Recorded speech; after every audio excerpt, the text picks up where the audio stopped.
بسم اللہ الرحمن الرحیم فوجهت وجه إلى الله سيد طالبا بالصلاة وتضرعات بالصوم والمسح والرماد وصليت إلى الرب إله اعترفت وقلت يا أيها الرب إلهي العظيم المحبوب حافظ الأحد ورحمة المحبته والمحبه حافظ الوصايا أخطأنا واسمنا وعلمنا الشر وتمردنا وحدنا عن وصايا وعن أحكامك وما سمعنا من عبيدك الأنبياء الذي باسمك وكلموا وملوكنا ورؤوسنا وابانا وكل شعاب الأرض صدق اللہ العلی العظیم۔ اذان گرامی قدر، تمام حمد و ستائش پروردگار عالم کے لیے ہے جو اس کائنات کا حقیقی خالق اور مالک ہے۔ یہ جو ہم نے آیات کریمہ آپ کی خدمت سے پیش کی، یہ حضرت دان اسلام کا صحیفہ سے ہے، اور یہ دعا کر رہے ہیں رب العالمین سے اپنی اس امت کے لیے کہیے یا اپنی قوم کے لیے۔ دعا میں عرض کرتے ہیں کہ میں نے خداوند کی طرف رخ کیا اور میں نے منت اور مناجات کر کے اور روزہ رکھ کر اور ٹاٹ اوڑھ کر اور راکھ پر بیٹھ کر اس کا طالب ہوا، اور میں نے خداوند اپنے خدا سے دعا کی اور اقرار کیا اور کہا کہ اے خداوند عظیم اور محیب خدا، تو اپنے فرما بردار محبت رکھنے والوں کے لیے اپنے عہد اور رحم کو قائم رکھتا ہے۔ ہم نے گناہ کیا، ہم برگشتہ ہوئے، ہم نے شرارت کی، ہم نے بغاوت کی، بلکہ ہم نے تیرے احکام و آئین کو ترک کیا، اور ہم تیرے خدمت گزار نبیوں کے شنما نہ ہوئے جنہوں نے تیرا نام لے کر ہمارے بادشاہوں اور امراء سے اور ہمارے باپ دادا اور ملک کے سب لوگوں سے کلام کیا۔ اے خداوند، صداقت تیرے لیے ہے اور رسوائی ہمارے لیے، جیسے اب یہودا کے لوگوں اور یروشلم کے باشندوں اور دور و نزدیک کے تمام بنی اسرائیل کے لیے ہے، جن کو تو نے تمام ممالک میں ہانک دیا، کیونکہ انہوں نے تیرے خلاف گناہ کیا۔ اے خداوند، رسوائی ہمارے لیے، بادشاہ اور عمرہ اور ہمارے باپ دادا کے لیے، کیونکہ ہم نے تیرا گناہ کیا۔ خداوند ہمارا خدا رحیم و غفور ہے، اگرچہ ہم نے اس سے بغاوت کی۔ ہم خداوند اپنے خدا کی آواز کے شنوا نہیں ہوئے، اس کی شریعت پر جو اس نے اپنے خدمت گزار نبی کی معرفت ہمارے لیے مقرر کی عمل نہ کیا۔ ہاں، تمام بنی اسرائیل کی تیری شریعت کو توڑا اور برگشتگی اختیار کی تاکہ تیری آواز کو شنوا ہوں، اس لیے وہ لعنت اور قسم جو خدا کے خادم حضرت موسیٰ علیہ السلام کے توریت مرقوم میں ہم پر پوری ہوئی، کیونکہ ہم اس کے گناہ گار ہوئے۔ دیکھتے ہیں کیا آج کا پہلا سوال ہے کہ حضرت دانیل علیہ السلام کا اپنی رویا میں 4 مختلف حیوان کا کیا مطلب، اور دوسری رویا میں میڈھے اور بکری کے روئے کا کیا مطلب ہے، اور کس نے اس کا مطلب سمجھایا۔ تو حضرت دانیل السلام کی اپنی رویا کا 4 مطلب یہ ہے کہ اگر دانیل السلام اپنے اسی صحیفہ جو دانیل السلام کا صحیفہ کہلاتا ہے اس کا مطلب اور تشریح نہ بیان کرتے ہوتے تو کوئی نہ بتا سکتا تھا۔ ظاہر سی بات جس کو رویا دکھایا گیا ہے وہی اس کی تشریح بھی کر سکتا ہے جو اس کو بتایا گیا ہو۔ حضرت دانیل السلام اپنے صحیفہ میں ایک رقم تراز ہے کہ مجھ دانیل علیہ السلام پر روح میرے بدن میں معلول ہوئی اور میرے دماغ کے خیالات نے مجھے پریشان کر دیا۔ جو میرے نزدیک کھڑے تھے میں ان میں سے ایک کے پاس گیا اور اس نے مجھے بتایا، ان باتوں کا مطلب سمجھا دیا۔ یہ 4 بڑے حیوان 4 بادشاہ ہیں جو زمین پر برپا ہوں گے، لیکن حق تعالیٰ کے مقدس لوگ سلطنت لے لیں گے اور ابد تک یہاں یعنی ابد الآباد تک اس سلطنت کے مالک رہیں گے۔ آئیے ہم پہلے حیوان کی جانب چلتے ہیں۔ مطلب سمجھایا کہ شیر ببر کی نمائندگی کرتا ہے، شیر ببر کی نمائندگی کرتا ہے، اوقات سے کسے ظاہر کرتا ہے اور بہت تیز رفتار سے فتوحات کریں گے، پر اکھاڑے گئے۔ یہ نبوکدنضر کے پاگل پن کے اشارے کی طرف، یعنی یہ ہو چکا تھا، اس کو دکھایا، مزید یہ آگے چلیں گے اس کے خاندان میں کیا ہوگا۔ دوسرا حیوان ریچھ یعنی مادی فارسی سلطنت کی تصویر ہے، اور فارسی حصہ جو ہے وہ مادیوں کی نسبت زیادہ اہمیت کا حامل ہے۔ اور تیسرا حیوان تیندوا، یونان کے مثل ہے۔ پرندے کے 4 بازو یونانی سلطنت کے سے تیزی سے پھیلنے کی علامت ہے۔ دراصل قدیم زمانے میں 4 کا جو عدد تھا وہ دنیا کے لیے استعمال کیا جاتا تھا، اور تیز رفتاری کے مفہوم میں 13 سال کے اندر یہاں اسکندر اعظم کا ذکر ہے کہ اسکندر اعظم نے دنیا کا فتح کر لیا۔ وہ 33 برس کی عمر میں وفات پا گئے اور خالی ہاتھ رخصت ہوا۔ وہ کہتے ہیں نا کہ گیا سکندر جب دنیا سے دونوں ہاتھ خالی تھے۔ جو بھی جاتا دنیا سے اس کے دونوں ہاتھ خالی ہوتے ہیں۔ اچھا جب آتے تو کیا ہاتھ بھرے ہوئے ہوتے ہیں؟ بچے جب دنیا میں آتا ہے تو اس کے دونوں مٹھی بند ہوتے ہیں، آنکھیں بھی بند ہوتی ہیں، ہونٹ بھی بند ہوتے ہیں، صرف وہ غذا اس کو ناف سے مل رہی ہوتی ہے۔ لیکن جیسے جب وہ سانس لیتا ہے، ڈاکٹر یا نرس وغیرہ اس کو مار کے جب سانس اس کو واپس لاتے ہیں، پھر وہ روتا ہے کہ میں کہاں آ گیا۔ ایسے ہی دنیا سے جب جاتے ہیں تو ہمارے ہاتھ کھلے ہوتے ہیں۔ ہم دنیا میں کیا لے کر آئے اور کیا لے کر جا رہے ہیں، یہ سوچنے کے مقام۔ تو اس حیوان کے 4 سر ظاہر کرتے ہیں۔ یہ 4 سلطنت حصوں میں تقسیم ہو گئی۔ تاریخ گواہ ہے کہ اسکندر اعظم کے وفات کے بعد سلطنت اس کے 4 جنرلوں میں تقسیم ہو گئی۔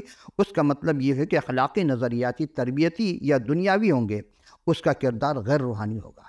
عزیزان گرامی قدر، یہاں ہم مزید دیکھتے ہیں کہ آیت 19 میں لکھتے ہیں کہ میں نے چاہا کہ چوتھے حیوان کی حقیقت سمجھوں۔ یہ کون کہہ رہا ہے؟ حضرت دانیہ السلام اس رویا میں اس شخصیت سے چاہتے ہیں جو ان سے بالکل مختلف، نہایت ہولناک ہے۔ اور حضرت دانیہ السلام نے اس چوتھے حیوان کے متعلق بڑی ہی خصوصیت کے ساتھ استفسار کیا، پوچھا، جو ظلم و ستم و تندی میں دوسرے حیوانات سے بڑھ کر تھا۔ وہ باقی 3 حیوانات سے بالکل مختلف تھا۔ وہ دیکھنے میں ہولناک، ہیبت ناک اور زبردست تھا۔ اس کے متعدد حیوانی خصوصیات تھی جو کہ دوسرے میں سب سے زیادہ حیران کن وہ کہتے ہیں کہ خصوصیت تھی کہ اس کے جو دانت تھے بڑے لمبے لمبے تھے اور لوہے کے تھے۔ دراصل یہ حیوان رومی سلطنت کی تصویر جو یونانی سلطنت کے بعد برپا ہوئی تھی، جو جلد ختم ہو گئی، مگر کافی عرصہ بعد دوبارہ بحال ہوئی تھی۔ مگر اس بحال شدہ حالت میں اس کے 10 سینگوں کو وہ جو ظاہر کرتا ہے، وہ 10 سینگوں کے بارے میں بھی جاننا چاہیے تھا۔ ایسے دیکھیں، میں تاریخ پیش کر رہا ہوں آپ کو، جو تاریخ اسلام سے تعلق رکھتے ہیں، جو ہسٹری اور اسلامک ہسٹری پڑھتے ہیں، ان کے لیے زبردست یہ معلومات، اور آپ کو تاریخ کتاب میں نہیں ملے گا۔ کیوں؟ اس لیے کہ جس نبی کا ذکر قرآن و حدیث میں نہیں ہے تو تاریخ میں کہاں سے آپ لے کر آئیں گے؟ اور یہ کیوں نہیں ہے؟ اس لیے کہ ہم نے اس کتاب کو رد کر دیا، تسلیم نہیں کیا کہ ہاں اس میں کیا کچھ ہے۔ جبکہ انبیاء مرسلین کے جو ہم کہتے ہیں صحیفے ہیں انبیاء کے، لیکن پڑھتے نہیں ہیں کیونکہ ٹائم نہیں ہے ہمارے پاس۔ تو آئیے ہم پھر غور کرتے ہیں کہ جس کے آگے کے 3 سینگ گر گئے اور ان کے درمیان ایک چھوٹا سینگ نکلا، جو 10 سینگ تھے، جو بعد میں 10 بادشاہ ہوئے، اور جو درمیان میں ایک ہے وہ چھوٹا سینگ نکلا، وہ بڑی مصیبت کے دور کے مقدسوں سے جنگ کرتا ہے جب تک کہ وہ قدیم الایام نہ آیا۔ عزیزو، حق تعالیٰ مقدسوں کا انصاف نہ کرے گا یا نہ کیا، یعنی حق تعالیٰ کے مقدسوں کا انصاف نہ کیا گیا اور ان کے دکھوں کا خاتمہ نہ ہوا، ان کو بحال کیا گیا اور مقدس لوگ سلطنت کے مالک ہوں۔ رومی سلطنت کا مستقبل کا سربراہ یعنی مخالف مسیح، اس مخالفت مسیح کا ذکر ہم آگے چل کر کریں گے جب جناب مسیح کی زندگی میں حیات طیبہ ہم پیش کریں گے، چونکہ طویل ہوگی یہ گفتگو، اور اسی لیے ہم چلتے ہیں کہ اذان گرامی ایک بات ذہن میں آ گئی، پیش کر دیتا ہوں کہ جو بات میری سمجھ میں آئی کہ پیغمبر اسلام کے جتنا بھی شکر کریں یہ احسان عظیم ہے انسانوں پر اس صدی کے۔ کیوں؟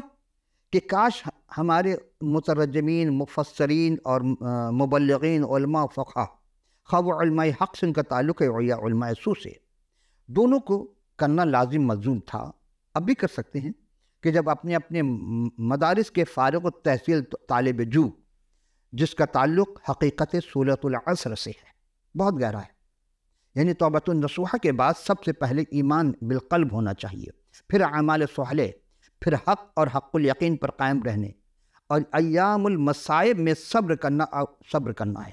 بھئی عوام الناس کو گناہ سے ڈرانا نیکی کی ترغیب ہے، اچھی بات ہے، لیکن خود بھی تو ڈرنا چاہیے، اور مگر اس خدا وحدہ لا شریک سے محبت کا درس ضرور ہے۔ صرف ڈرائے نہیں کہ خدا کو ڈرانی شکل نہیں ہے اس کی، وہ روح اور محبت کا منبع ہے، وہ پاک و پاکیزہ مقدس ترین، کیونکہ خدا محبت ہے اور جب بندہ اپنے رب سے محبت کرے گا، کیونکہ کوئی بھی محب اپنے محبوب پر کی نظر میں برائی نہیں کرتا، کیا کوئی چاہے گا کہ اپنے محبوب کے لیے کہ وہ کوئی ایسا برائی کر رہا اور محبوب کو برا لگے؟ وہ نہیں چاہے گا، نہیں کرے گا۔ تو پھر خدا جو سب کا محبوب ہو اور سب کو محبت کرتا ہے، تو کیسے انسان خدا چاہے گا کہ ہاں میرا محبوب ہے یا میں جس کو چاہتا ہوں وہ برائی میں ملوث ہو؟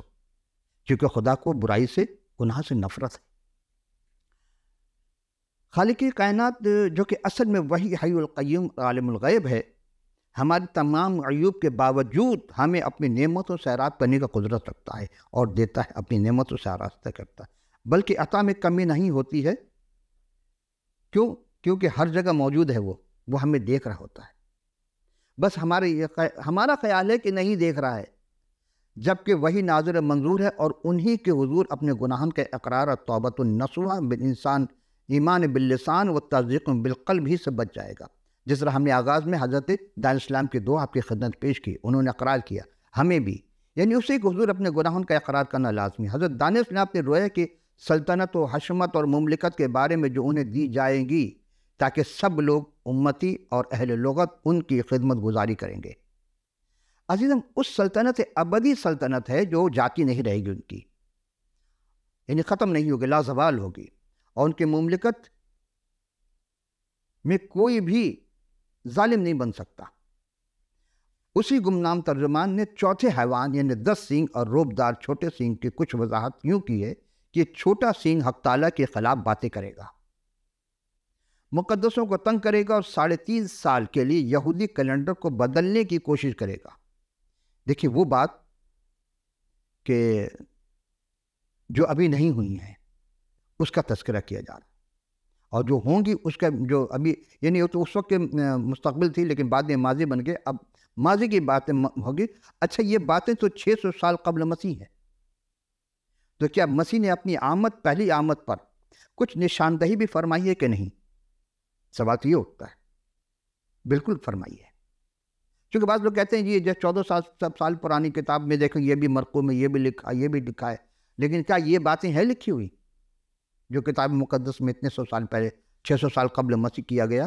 جی، تو جب جناب مسیح آئے، ان کے ایک شاگرد ہیں متی رسول، انہوں نے اس کو قلم بند کیا ہے اپنی 24 باب کی کتاب سے، کیونکہ اس وقت ایسی بڑی مصیبت ہوگی کہ دنیا کے شروع سے نہ اب تک اگر کوئی وہ دن گھٹائے نہ جاتے تو کوئی نہ بچتا، مگر برگزیدوں کے خاطر گھٹائے جائیں گے، لیکن اس چوتھے حیوان کی ساری طاقتیں چھین لی جائے گی، کیونکہ وہ قادر مطلق، وہ جو چاہتا کر سکتا ہے، اور ہمارے خدا کی جلالی اور ابدی سلطنت قائم کی جائے گی۔ حضرت دانیہ علیہ السلام اس باتوں سے بہت گھبرائے اور پریشان ہوئے۔ اس کا تیسرا جز کہ دانیہ السلام کی میڈھے اور بکری کی رویا سے کیا مطلب تھا، یہ زبردست گفتگو ہے، اور یہ اگر تشریح نہ کی جاتی تو دیکھیں، بلشزر بادشاہ تھا، اس کے سلطنت کی 3 سال ہوا تھا، اور حضرت دانیہ السلام کا یہ پہلا رویا تھا۔ اس جز میں حضرت دانیہ السلام کو جو رویا میں دکھلایا گیا کہ اس میں مینڈھے اور بکری کے مانند سلطنت کی رویا، سوال ہی پیدا ہو کہ آخر رب تعالیٰ نے حیوانات ہی کی رویا کو کیوں دکھلایا، یا دکھلاتے ہیں یا کیوں دکھلایا گیا؟ دراصل نبوکدنضر نے بھی ایک سونے کی مورتی بنائی تھی، جس کا ذکر ہم کر چکے پچھلے نشستوں میں۔ اس کا بیٹا نبوندیس اور اس کا یہ بیٹا بلشزر، اور یہ حوالہ آپ کو قاموس الکتاب صفحہ 170-177 میں تفصیل سے آپ پڑھ سکتے ہیں، لیکن چونکہ ہمارے پاس محدود وقت ہوتا ہے، اسی لیے ہم تفصیل نہیں دیکھ سکتے۔ تو جو بھی بت پرست تھے وہ اپنے معبودوں میں حیوانات کی ہم شکل کو ضرور شامل کرتے تھے۔ عزیزم، آپ نے دیکھا ہوگا تصاویر میں یا ویسے بھی فلموں میں بھی دیکھا ہوگا کہ بہت سارے ایسے جو بت پرست ہیں وہ انسانی دھڑ بناتے ہیں، انسان کا دھڑ ہوتا ہے، لیکن سر جو ہے وہ بکرے کا یا کسی اور کا دکھا دیتے ہیں۔ یہ کیا ہے؟ یہ بت پرستی کی علامت میں سے ایک علامت ہے۔ اصل میں وہ شیطان ہی کی پرستش کر رہے تھے، اور شیطان ان سے مختلف چیزوں سے پرستش کرواتا ہے، جبکہ عبادت تو صرف رب العالمین کی ہونی چاہیے۔ تو جو بھی بت پرست تھے اپنے معبود حیوان کی ہم شکل ضرور شامل کرتے تھے، تو ممکن ہے کہ بلشزر کے زمانے میں بھی ایسا ہی ہوا ہوگا۔ تبھی رب تعالیٰ نے دانیہ علیہ السلام کو رویا میں یہ دکھلایا اور اس کی تشریح بھی بتلا دی۔ یہاں ہم آپ کی خدمت عالیہ میں مینڈھے اور بکری کی مختصر سی تاریخ وجوہات پیش کرتے ہیں کہ کیا ہے دونوں میڈھا اور پھر رویا سمجھنے میں آپ کو آسانی ہو جائے کہ میڈھا کیا ہے اور بکرا کیا ہے۔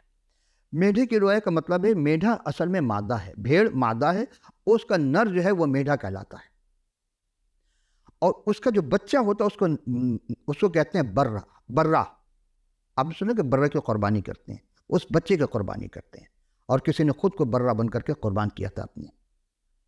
قدیم زمانے ہی سے اگر آپ غور فرمائیں گے تو حضرت آدم اور حوا کے دوسرے فرزند حضرت حابیل، جنہیں اسلامی تاریخ میں حابیل کہا جاتا ہے، اصل ابراہیم کا حابیل کہا گیا، ان کا پیشہ بھی غلہ بانی یعنی مویشی پالنا تھا۔ تو خدا تعالیٰ کے حضور انہوں نے اپنے پہلوٹے بھیڑ کا بچہ یعنی برے کی قربانی پیش کی تھی اور مقبول ہوئی، لیکن ان کے بڑے بھی قائن تھے جس کو قرآن کے زبان میں قابیل کہا گیا، انہیں قافیہ پیمائی حابیل اور قابیل، کوئی بات نہیں، لیکن ہے قائن کہ رد ہو گئی تھی اور اس نے انہیں مار کر شہید کر دیا۔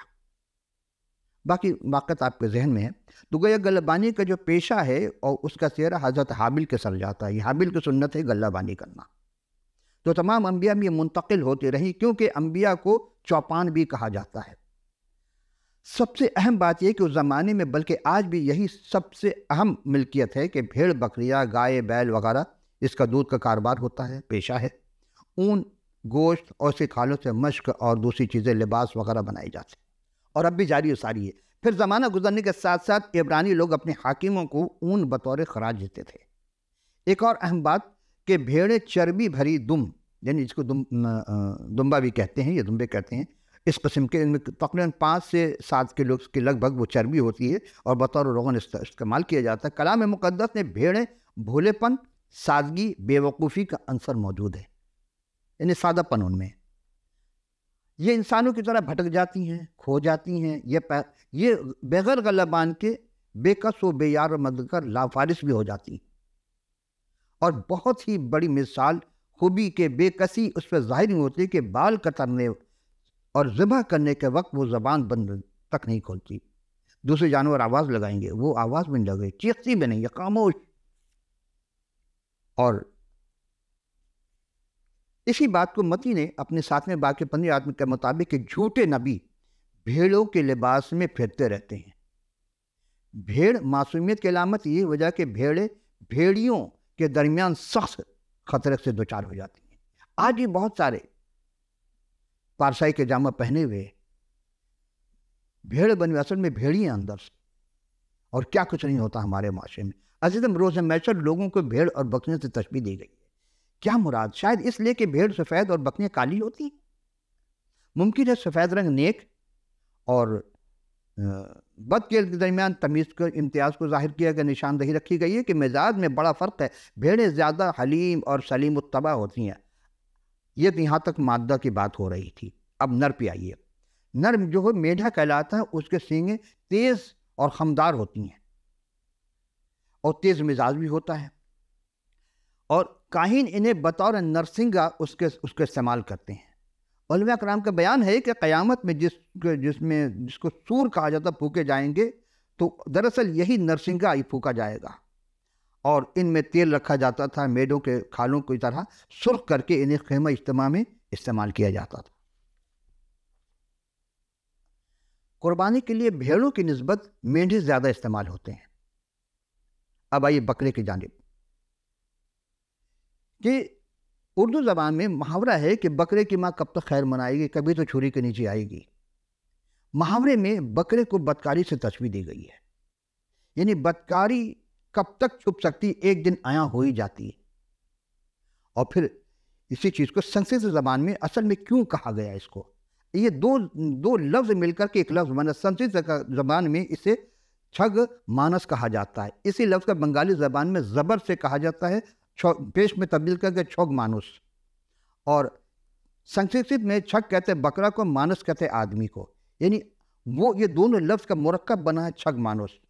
مطلب یہ عبرانی زبان کا لفظ سعیر، جس کا جمع ہے سعیرم یا سعیرم، تو سعیر جس کا ترجمہ ہے بکرا یا بالوں والا بکرا، اور کتاب مقدس میں یہ تقریباً مختلف جگہ، 2 جگہ تو عیسائی اسلام کے 13 کے 21 اور 34 کے 14ویں مقام پر اس کا ترجمہ چھگ مانس کیا گیا ہے، اور دو مقام پر احباب 17 باب کی 7ویں آیت میں اور دوسرا تواریخ پہلے 11 باب کی 15ویں آیت میں بکروں کو کہا گیا ہے۔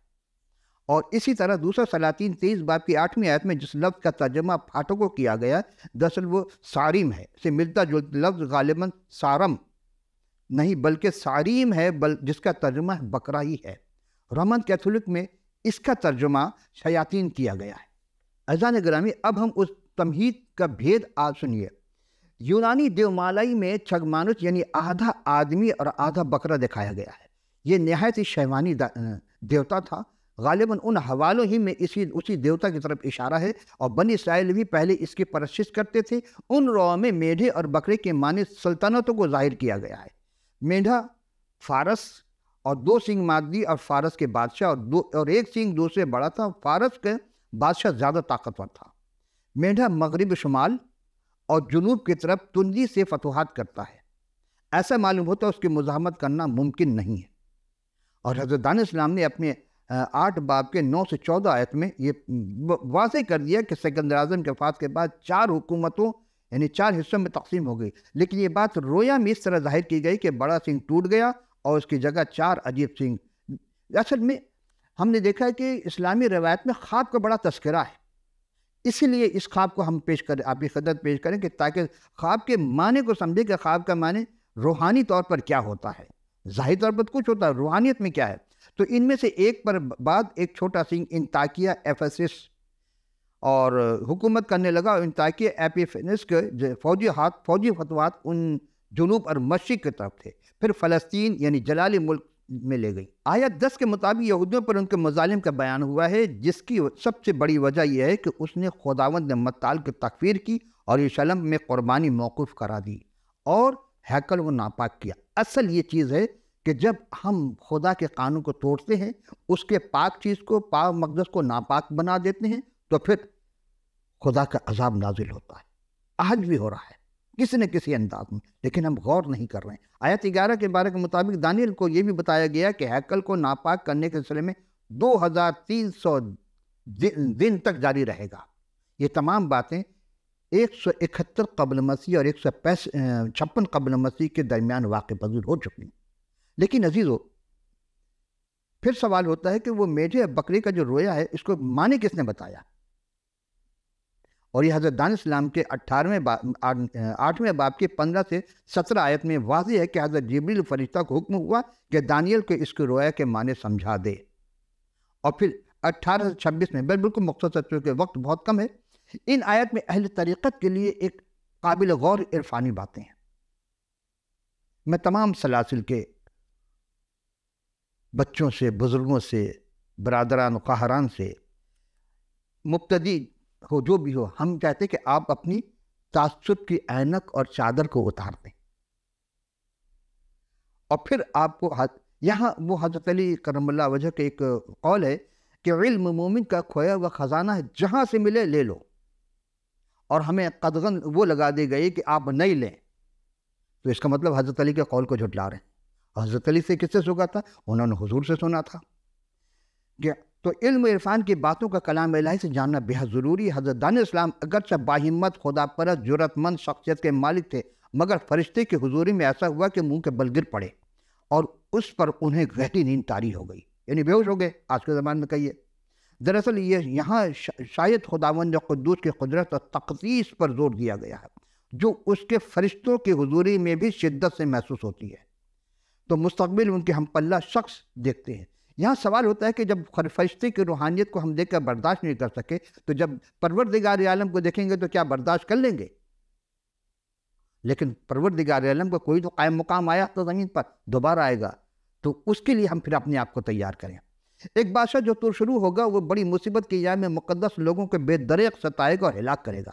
وہ عیار، مکار، فریب، متکبر اور دھوکے باز ہوگا، اور بادشاہوں کے بادشاہ، اب آپ یہاں غور کیجیے گا، بادشاہوں کے بادشاہ یسوع المسیح سے بھی مقابلہ کرنے کو اٹھ کھڑا ہوگا، لیکن خدا مداخلت کرے گا اور اس کو ہلاک کرے گا۔ حضرت دانیال اسلام کو بتایا گیا کہ اس رویا کا علاقہ مستقبل میں بہت دور ایام میں آیا ہوگا۔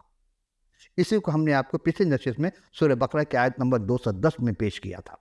عزیزو، بس آخری سوال آج کی نشست کے اور اس کے بعد پھر ہم آگے چلیں گے۔ سوال یہ ہے کہ دان اسلام کو اپنے لوگوں کو کس بات کا اقرار کرنے کے لیے دعا مانگتے، حضرت جبریل کا مطلب بیان کرنا اور دریا دجلہ کے کنارے کے دان اسلام کی رویا۔ یہ ہم اگلی نشست پیش کریں گے، لیکن ہم دیکھتے ہیں کہ دان اسلام کو کس بات پہ اقرار کرتے ہیں۔ ہم جو شروع میں آپ کی دعا پیش کر چکے تھے عربی زبانی، پھر اردو میں ترجمہ کیا۔ رب تعالیٰ کے جلال کا رویا آنے والے واقعات کے خاکہ کو پیش کرتا ہے، یعنی پیش گوئی ہے، یہ پیشن گوئی بھی کہتے ہیں۔ لیکن اس سے قبل 70 ہفتوں تک غیر یہودیوں کو برتری حاصل رہے گی۔ ویسے اس رویا کا تعلق دارا مادی کے دور حکومت سے ہے۔ دیکھیں تاریخ بھی ساتھ سے چل رہی ہے اور ہم آپ کو آیات الہی بھی پیش کر رہے ہیں۔ اور یہ حضرت یرمیہ اسلام کے صحیفے کے مطالعے سے حضرت دان اسلام کو یقین ہو گیا کہ 70 سالہ اسیری ختم ہونے کو ہے۔ حضرت دان اسلام اپنے لوگوں کو کس بات کا اقرار کرنے کے لیے دعا مانگتے ہیں۔ یہ 9ویں رکوع کی 13 سے 3 سے 19 آیت مرقوم ہے۔ وہ اپنے لوگوں کو، یعنی کیونکہ آیت میں لفظ ہم کا استعمال کرتے ہیں، وہ تو اپنے لوگوں کو گناہوں کے اقرار کر اور خداوند ذوالجلال کے حضور منت کی کہ یروشلم اور یہودا کے لوگوں کو کے حق میں اپنا وعدہ پورا کرے۔ خدا تو وعدہ پورا کرتا ہے، آج بھی وعدہ پورا ہے۔ یہاں میں قیمتی جملہ آپ تمام اہل ایمان کے لیے پیش کر رہا ہوں، چونکہ اب بالکل گنجائش نہیں رہی ہمارے پاس۔ اہل ایمان توجہ کے تعلیم ہے کہ دعاؤں کے جواب میں خدا نے حضرت دان اسلام سے کیا کہا کہ خدائے بزرگ برتر کو 70 ہفتوں کی رویا عطا کیا، اور ان رویا کو کتاب مقدس میں نبوت میں ریڑھ کی ہڈی کہا جاتا ہے۔ کیوں کہا جاتا ہے یہ ہم اگلے نشست سے پیش کریں گے۔ یا ہم یہ آپ کی خدمت پیش کرنا چاہتے ہیں کہ خداوند متعال یہ چاہتے ہیں کہ ہم اس کے کلام پر غور کریں، غوث کریں، چونکہ یہ دنیا کی زندگی عارضی زندگی ہے۔ بڑے بڑے بادشاہ چلے گئے کہ جگ میں آ کر ادھر ادھر دیکھا تو ہی آیا نظر جدھر دیکھا۔ تو کیا ہماری بینائی جو اس نے ابھی بصارت دی ہے، ہم اس نگاہ سے دیکھ رہے ہیں؟ کیا ہم آخرت کی تیاری کر چکے کہ جب آنے والا آئے گا، اور وہ ضرور آئے گا، تو اس کو ہم کیسے استقبال کریں گے؟ کیا ہم اپنے گناہوں کا اقرار کر چکے، توبہ کر چکے؟ تو ہمیں کیا کرنا ہوگا؟ ہمیں اس کے کلام سے استفادہ کرنا ہوگا، اس کے کلام کو مطالعہ کرنا ہوگا، اپنے اندر علم عرفان کی روشنی پیدا کرنی پڑے۔ تو ہم اگلی نشست میں پھر حاضر ہوں گے۔ اس وقت کے لیے اجازت، خدا حافظ ناصر۔ چلتے چلتے پھر وہی بات کہ اگر آپ کے پاس کتاب مقدس نہیں ہے تو آپ ہمیں لکھ بھیجیے۔ پورا پتہ اسکرین پر دکھائے جائیں گے، واٹس ایپ ہو، ٹیلی فون نمبر ہو، ای میل ہو۔